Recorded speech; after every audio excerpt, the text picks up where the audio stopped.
Hi guys, welcome to today's recording. We are going to go through part 2 of the titration curve explanation. So part 1 was pretty straightforward, I hope, and this is just another go at going through the same type of questions, except I made it a little bit harder because I have made the concentration different, so that's going to make your life a little bit more difficult, but I'm just going to walk through the process again, okay? And if there's time, we are going to go through the topic summary at the end, so just in terms of what you can expect from 3.6 at the end of the towards the end of the video. So let's just get started. So I got 10 mils of NH4Cl titrated against sodium hydroxide. The pKa of NH4 plus is 9.26. Calculate the initial pH. So again, the initial pH is the strong, in this case, the weak acid, which is NH4Cl. And again, how do you tell which one is the the solution initially? This is the one that you know the volume of, okay? So you're using a pipette to accurately measure 10 mils of the NH4Cl. You put that in the flask. Before you put in any sodium hydroxide, you know you can calculate the pH, okay? So NH4Cl, so this is pretty much just a weak acid calculation. And if you like, how do you know this is a weak acid calculation? Because I got given the pKa of NH4 plus, NH4Cl is pretty much just NH4 plus and Cl minus. I'm not really interested in the Cl minus because it's a spectator ion, so I'm only dealing with the NH4 plus. Okay, so that's the part we're interested in. So as you can see, this is the concentration. We know the concentration, we know the pKa, we can do the acid, the weak acid calculation. So how do we do that? You use the equation of H3O plus equals Ka times the concentration of the acid, and that's going to give you, we know the pKa, so 10 to the power negative 9.26 times the concentration 0.155. Here's my calculator and just crunch all the numbers in, and 6 times 0.155 square root, and then you get 9.23, and pH is going to negative log H3O plus, and that's going to give us negative log so 5.03. so the pH is 5.03 at the beginning. So there you go. As you can see, it's a weak acid. Not 5.03 seems about right. Okay, so let's just move on. Now, what's the pH at halfway to equivalence point? So remember, pH at halfway to equivalence point, you have added enough. So the reason why I'm going through this again, just give you guys a chance to, if you didn't get it the previous time.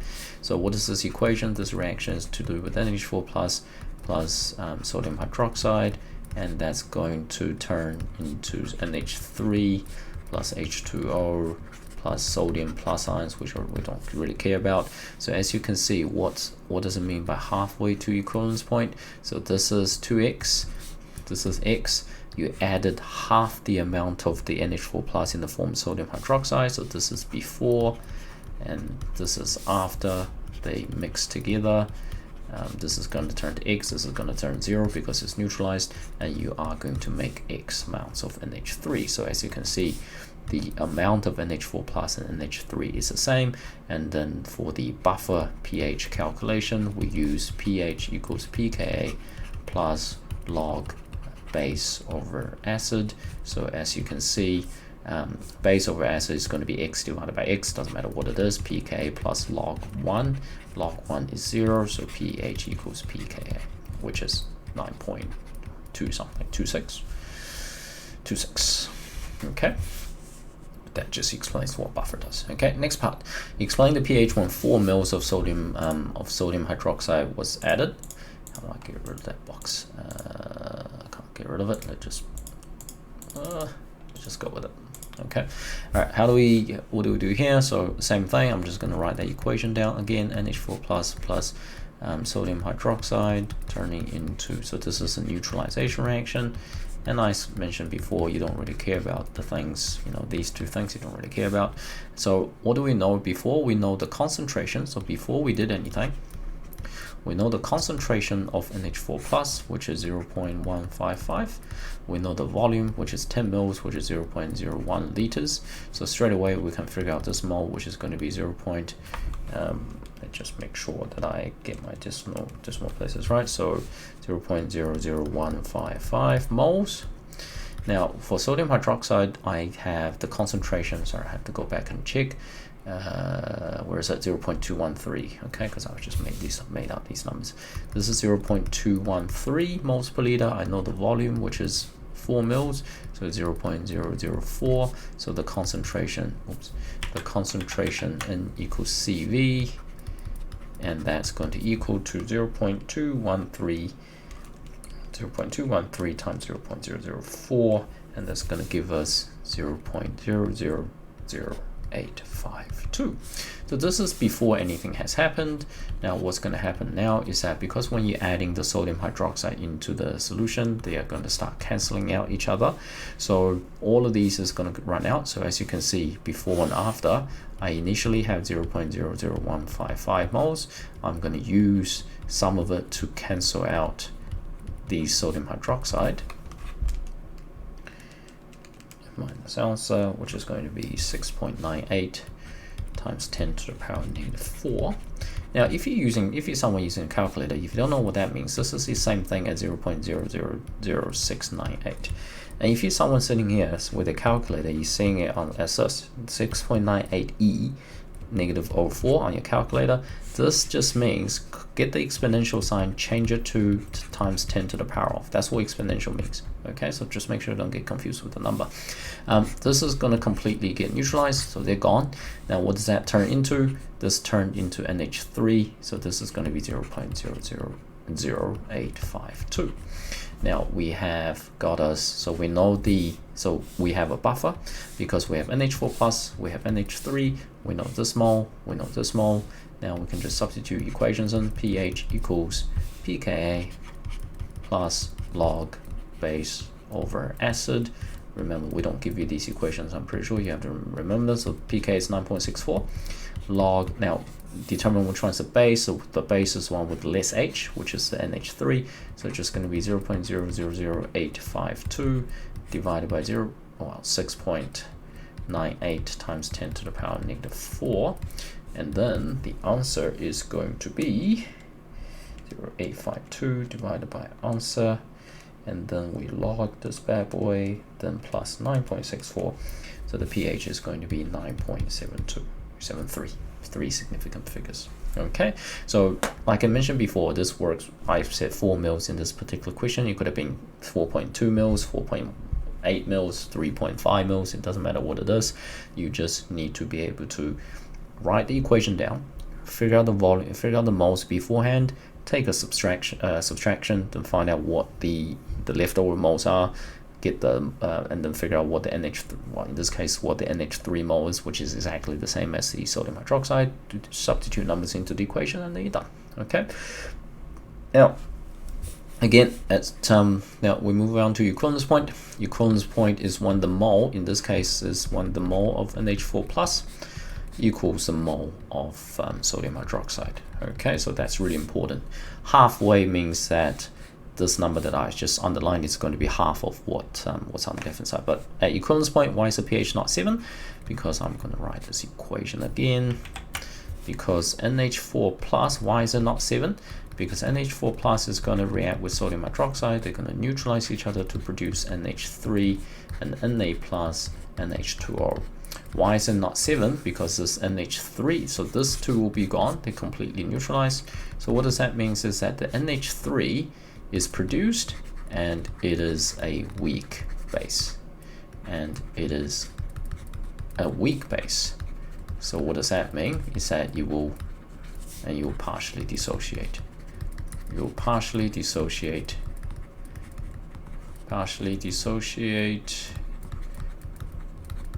producing a small amount of OH minus ions, which make the pH is going to be above 7. Okay, but again, like people go, how do you know NH3 is a weak base? Because we gave you the pKa of NH4 plus, which is 9.226. So clearly these are conjugate acid-base pairs.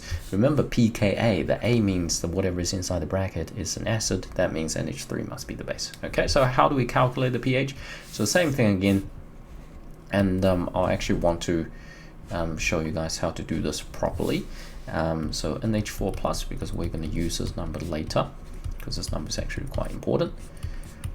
Now I'm not going to, let's just write everything in just in case some of you get really critical and like, why don't you complete the equation? All right, here we go.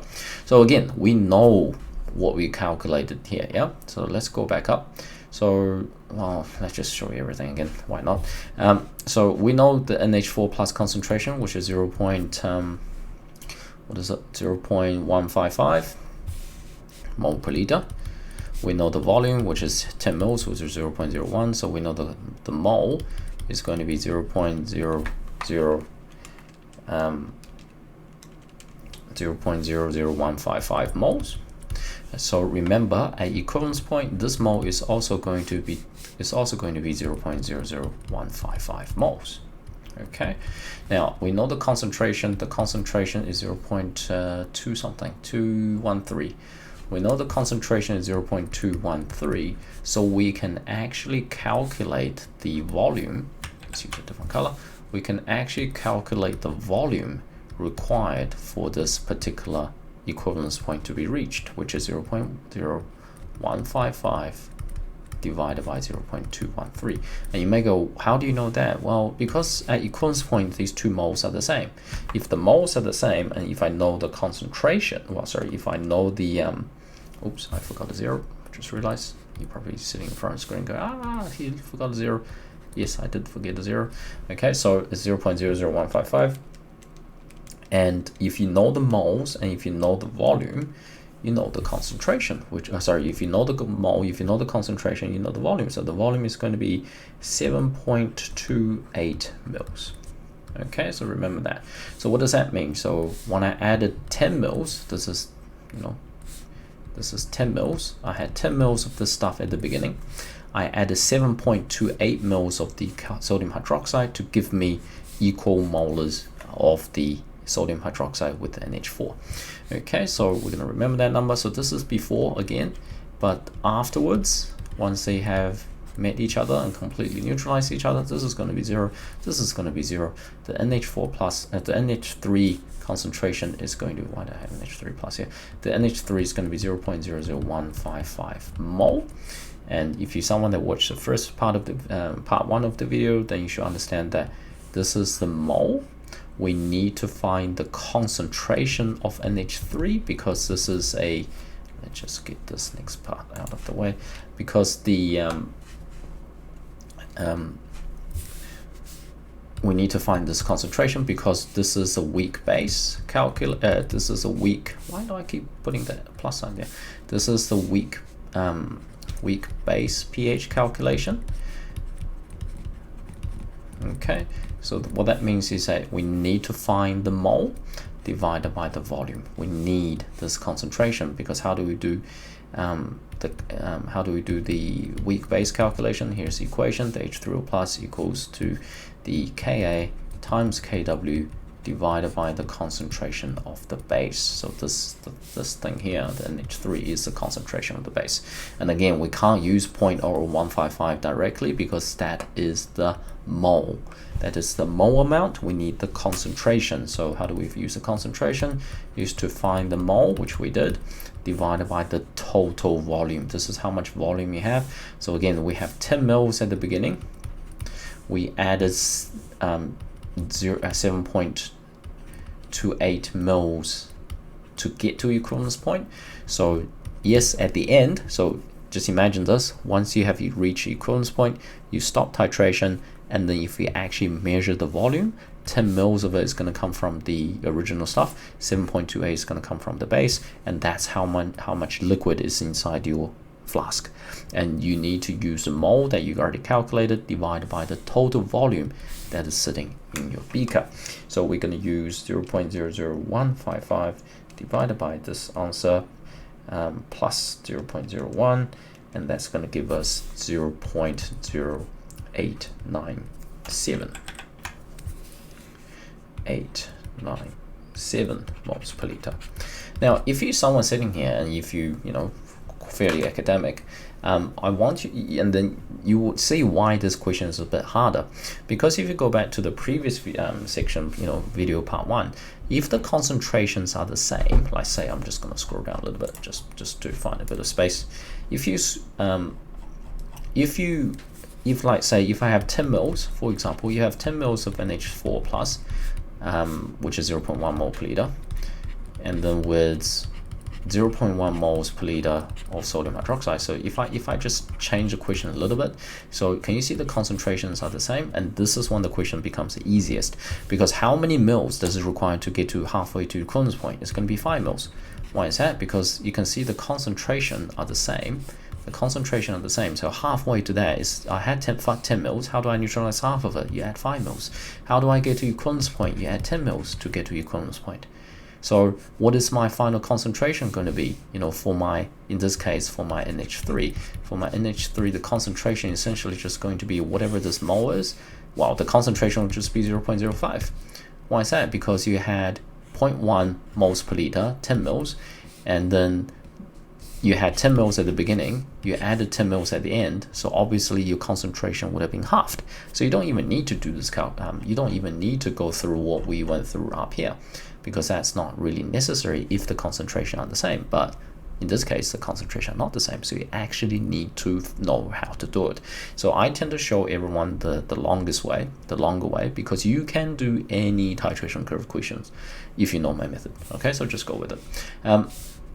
So let's keep going. So we know the concentration now. Let's just substitute numbers. What's Ka? Ka is the 10 to the power of negative pKa, so 10 to the power of 9.26 times 10 to the power 1 times 10 to the power negative 14 divided by 0.0897. Just a matter of substituting numbers in. So here we go. So 10 to the power of negative 9.26 times 1 times 10 to the power of negative 14 divided by 0.0897. Square root this bad boy, you are going to get 7.83 times 10 to the power of negative 12, and then pH is going to equal to negative log whatever that number is. And so on my calculator, I'm just going to go negative log answer, and that's going to be 11.1. Okay, so this will be fairly correct because you have a weak base.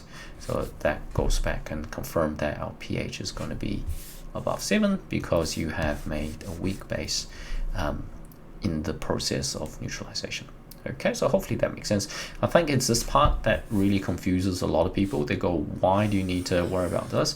Why do you need to go back and calculate this 7.28? Because if you don't know how to calculate that 7.28, you're not going to get excellence for this question. Okay, it's pretty much, if the exams are kind enough, they give you same concentration titrations, you don't even need to understand what I just did. You just need to know same concentration. So to get to equivalence point, I just need exactly the same number of mils to get there. But if I change the concentration, then those guys will be stuffed. Okay, so trust with my method. Now let's just keep going. Now 15 mils of sodium hydroxide. So as you can see, we use how many mils? So we used 7.28 mils to reach equivalence point.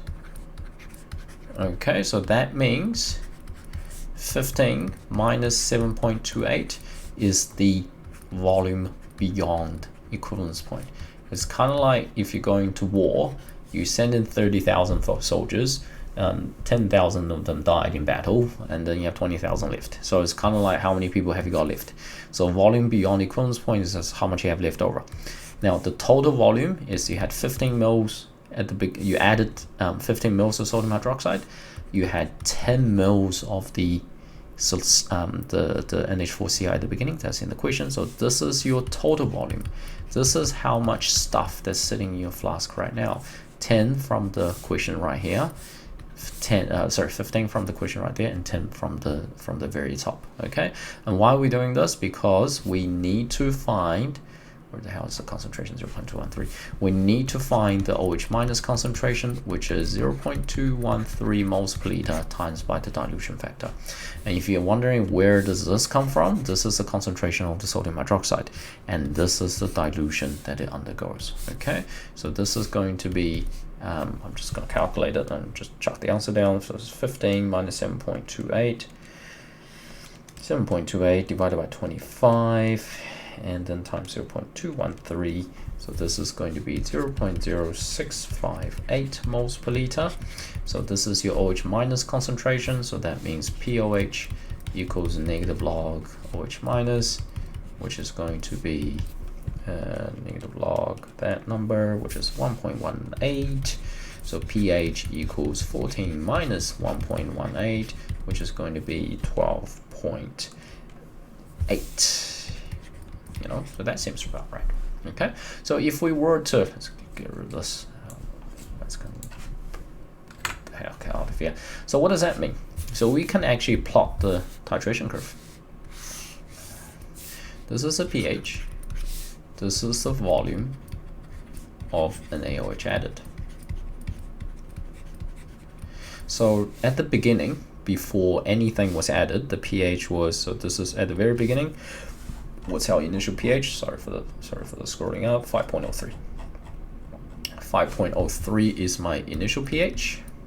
5.03, and then I started adding in sodium hydroxide. Then it's going to start going up. Then it's going to get the buffer going, and then it's going to withstand the. So it's going to increase slightly, increase slightly, increase slightly, and then it's going to go. It's going to go up. Okay. So over here, this is your pH equals pKa, so this is going to be 9 points. It's not to scale, so don't, you know, go, oh, it's not to scale, why is it so inaccurate? You can, you know, I mean, look at my graph, it's not even straight. Just go with that, right? So this is pH equals pK. How many mils do we need to get that? We didn't actually calculate it, but we could. So to get to equivalence point is 7.28, so halfway to equivalence point is just going to be 7.28 divided by 2, which is 7.28 divided by 2, which is 3.64. So if you add 3.64 mils of sodium hydroxide, you get to halfway to equivalence point. If you add 7.28 mils, you get to equivalence point, which means the pH was 11.1 or 11.1. So the pH is 11.1. All right, so this is halfway to equivalence point. So plus minus 1, plus minus 1. This is your halfway to equivalence point. All right, and then the circle region is your buffer region. This part here is your equivalence point. And if I added how many mils? 15 mils. The pH is going to be, I'm just gonna make it a little bit, go like this and go like that. After 15 mils, the pH is gonna go 12.8. Okay, so you get the idea. So the key thing here is these volumes. Okay, so you actually can, if you see a titration curve, I would strongly recommend you to look at the volume axis, because you should be able to identify the equivalence point fairly easily, because that's the central part of this flat line going straight up. Just go down and find the volume. This is how many volumes, how many mils of the stuff that you need to add in to get to equivalence point. If you half that, they'll be halfway to equivalence point. Okay, so this is pretty much a titration curve equation, so just that again. Now there is sometimes a merit achieved type equation that's to do with indicators. Now I'm just going to briefly mention it. Indicators are you normally get, like, say, indicator, in this case you get indicator A, indicator B, indicator C, and they give you the pKa's. All right, they say indicator A changes pH at 2.19. This one changes at 4.02. This one changes at 10.35, and they'll go, all right, which buffer would you use? And then you go, what the heck? I've never been taught this, and you know, you're not going to say that after watching this. So what you want is that actually, but all of these pHs sucks. Let's just add in a fourth one. Let's add in D. This one's going to be 8.10, for example. So what you want is that, you know how we did the level 2 titrations, is that you want the color change to occur around equivalence point, because you want to stop titrating around the equivalence point, because equivalence point is reached, changes color, then you go, boom, I will stop titrating. I will stop, record the titer, and go on with the calculation. So what you want to do, you want the pH, you want the buffer's pKa, to be plus minus 1 of pH at equivalence point. Okay, so you want the pH, you want the pKa of your buffer to be ±1 of the pH at equivalence point. So what does that mean? 7.28. So you want a indicator that will change color around this region. So this is too low, so change too early, change too early, change too late, and this one's perfect. Okay, so ±1 of the pH at equivalence point, and that's to do with the pKa of the buffer. All right, because buffers themselves are weak acids and bases, but you know, it's not really that important. You can look it up. It doesn't really get emphasized that much. All right, so that's the titration curve. Now we have, I think it's not too long. We'll just have a bit more time. Let's just go through the topic of 3.6. So we're done with the, for my class, we're done with the year. Yay. So 3.6, a quiz. So essentially it's two sections. The first section is solubility. Okay, so solubility, you have the Ks equals x squared, Ks equals 4x cubed, those calculations. These are kind of like achieved merit questions. Then you have the common eye effect calculations. Common eye effect, this is calculations, and then you have explanations. I may have, because I spent quite a bit of time going through this in class physically, so I might not do it this year. But if I have time, you know, I'm planning to do a bit of streaming for help before school exams and all that sort of stuff, or before the end of the exams. So if you need help, maybe save the questions and ask me then. So calculations, explanations, and from the explanations, you need to use Le Chatelier's principle from last year to explain why sometimes the solubility increases and decreases. And then you also need to talk about, so for your excellence, is the complex ion formation. Now the complex ions are all given to you on the resource sheet, so lucky you guys. 2 years ago they weren't given it, they only started giving it out last year. So complex ion formation, that's a guaranteed excellence question. How does the complex ion formation increase the solubility? You need to make sure I understand that. And then the last bit, which is predicting precipitate. So like I mentioned before, you know, if you haven't checked out my past exam videos, make sure you do look at them, because all the questions are similar. I tend to explain them really thoroughly. So if you see any of these parts, just find a question on the 2018 or 2019 exams.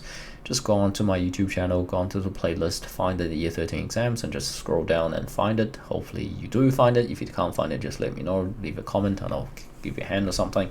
But this is pretty much question section 1. All right, section 2, you have acids and bases pretty much.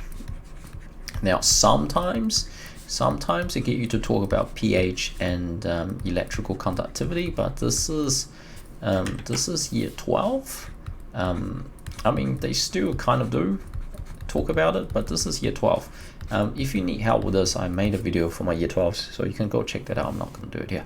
All right, so that's pH and electrical conductivity, like comparing the pH of species and all that sort of stuff. And then you have species in solution, you know, ranking them, which one is more, let's say for example, NH4Cl was the highest concentration, was the lowest concentration. So we've done that in this channel, so make sure to check that out. And then you have the weak acid and base and salt pH calculation. So make sure you can do those. And then we have the buffer calculation, buffer explanation, like how did it work, why the efficient, buffer explanation, and then as well as calculation. Okay, so this is important. And then you got the summary, which is the titration curve, which is everything that is put together. Okay, let me just quickly think about, is there anything else? I'm pretty sure there isn't. But yep, this summarizes the entire topic. And you know, so I probably won't be, you know, for my class, I probably won't be recording regularly anymore, because we've done everything. It just comes down to revision time now. But yeah, so if you haven't done so, leave a like, subscribe, and check out my other videos, and watch out for the notices if you do need any more additional help. And I'll just save some questions when I do some live streams later on this year, and then hopefully we can help you then. Okay, so all the best, and I'll see you guys next time. Bye bye.